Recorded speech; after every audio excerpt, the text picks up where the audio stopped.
Giannis, Greek Freak, Antetokounmpo, whatever you want to call him, he's officially been exposed in bubble play, and here's why.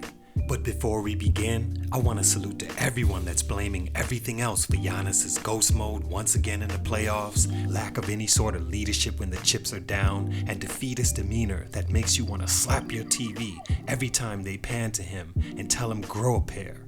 Do I believe Giannis is hurt? Man, listen, I saw the injury video, and I still haven't seen where an ankle turned at all. No, JC, it's his foot. That nigga grabbed his ankle, not his foot. Which one is it? Then they say, well, you gotta wait. He's only 25. Michael Jordan didn't win until his 7th year. No, nigga, just know. The league was totally different then, in that MJ was literally getting beat up every game in the playoffs, and Scottie Pippen's "I ain't going in if I can't take the shot" provided little to no assistance for the GOAT. In today's league, where you're the biggest physical specimen outside LeBron, put up these insane numbers during the season that has your team constantly in first place record-wise in the entire league, only to get exposed in the playoffs once again, should be met with the same energy everyone crowned him best in the league with. He's made it out the first round one time outside of this year in his career, and that's last year when he lost to a severe underdog at the time, Toronto Raptors. And yes, he once again disappeared from the bright lights, just as he's doing now with this goofy ass boot on, watching his team get smoked by a dude named Tyler Hero, the worst mustache in the league, and a tight end masquerading as a small forward, and a kid. I've had enough. Stunt number 1, his demeanor. I decided to begin with this one because for me, it's my biggest problem with Giannis. He does all that scowling when his team is winning and he's playing well. Then the playoffs or big game comes and he wants to act like he's 18 again. Oh, please pity me. I'm just a young kid. I'm just trying to carry these bums on my back. No, man. Sit up straight and do something about it. Talk to your teammates. Scream at someone. Throw a chair, dude. At least blink. Stop scratching your head like the bubble showers don't have head and shoulders.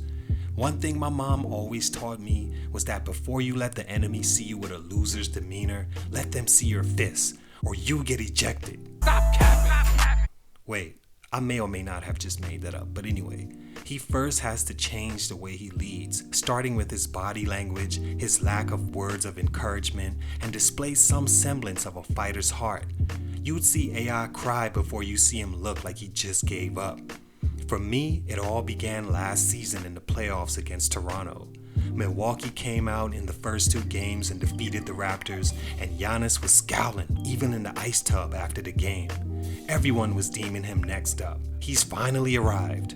Then Kawhi and the Raptors completely took control, winning 4 games straight without the scowl himself doing anything about it. Look, until he shows up and meets expectations in the playoffs, starting with showing he at least has the demeanor of the best in the league when his back is against the wall, he can't scowl ever again. I don't want to see his face change all season. Just wear a mask, my nigga, goggles or something, cause I don't want to see it. I just don't. Stunt number 2, other facets to his game. One of the biggest issues with Giannis, and I don't even know if he realizes it, but he's the easiest superstar to guard in the playoffs because he has one gear, one facet to his game, and that's not going to work when you have teams scheming on you in a 7-game series. It's not one game where you may get lucky or catch them by surprise. You have to really be like that in the playoffs or you will get exposed like he does every year because he never changed his game. I saw someone say in a comment, why don't teams put a wall of players around LeBron like they do Giannis? Well, here's the problem with that. LeBron will hit the open guy on you every time faster than you can blink, and his team will shred you as you die slow, losing energy trying to wall him.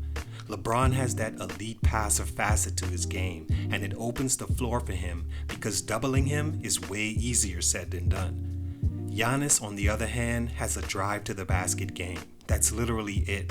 He's not a good passer, has little to no court vision outside of getting caught in the air and throwing bailout passes. His shot is better, but he still doesn't always seem confident in it. He still hasn't developed a mid-range game, and honestly, with the way he's built and the way he moves, I don't think he'll ever be smooth enough to have a pull-up or fadeaway in the lane game.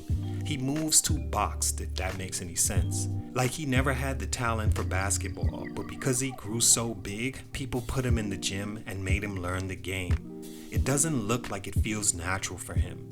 He has to learn to do other things, and it starts with his willingness to use his teammates like LeBron does. I know it's hard to work on simulating passing in the off-season, but that's what the regular season is for you to work on things that will help you in the playoffs, not to do the same things over and over again every game that has your stat line looking like the same game every game. If he doesn't learn how to make the defense pay for bringing that wall, develop a mid-range pull-up game, then another playoffs like this one will define his career. And if he even thinks about leaving Milwaukee to join up with another superstar, it will further push the narrative that he's more Pippen than MJ. Other facets this offseason is the name of the game for him. If he comes back with this exact same game, it better be on a team that has a real number one guy where he can just fade in the background. Stunt number 3, the organization. That second stunt leads me to this. Milwaukee has to find a way to get another superstar to come there to play with Giannis. Maybe they should hire Kevin McHale to do some under-the-table money toss like he did with Joe Smith in Minnesota that had him doing the shmoney dance and slimy-ass Jay-Z laugh. Whatever it is, they have to get him help, or they'll have to trade him before he walks in free agency, even though I don't think he has the balls to do that, but maybe he'll be forced to. Chris Middleton is a good player and all, and he gained my respect for leading the team in Game 4 after Giannis faked that injury to save his brand, allegedly.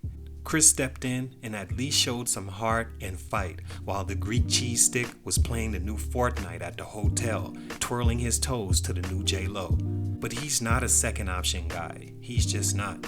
Think about it. On the Lakers, what option would he be? Third at best, Clippers third, even fourth or fifth with Harrell and Williams, and even Morris. Boston fourth, Houston and Denver third, fourth. Even on Dallas, he's the third option.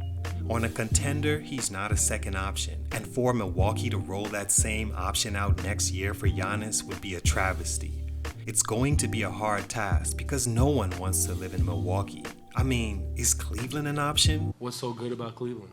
I'll take that over Milwaukee. We see how they prove to get down out there. Which is also an underrated point as to why another star coming there is probably never going to happen. But at this point, there is no choice. The organization either figures out a way or trade him for some lower level stars that'll be okay with coming there.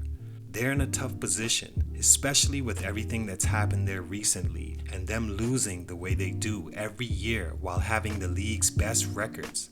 Also, the team they've placed around him are overachievers at best, and none have the heart, demeanor, or leadership to help the ship stay afloat. Both the organization and Giannis have their works cut out for them, and until they get right, I don't want to hear another mumble broken English from his mouth, see another goofy ass TikTok, or that fake great value scowl that he does ever again. It's your boy JC Stunted Growth. I'm out.